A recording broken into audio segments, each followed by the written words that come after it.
Olá, tudo bem? Eu sou o Dr. João Marcelo e no vídeo anterior eu falei sobre bruxismo. Se você não assistiu, vai lá na minha timeline e assiste ele, porque hoje eu vou falar como tratar esse distúrbio.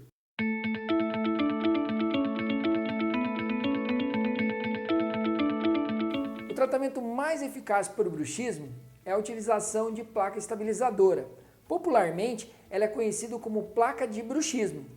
O objetivo da utilização da placa estabilizadora é para proteger os dentes, o periodonto e hábitos parafuncionais, seja ele o bruxismo diurno ou noturno.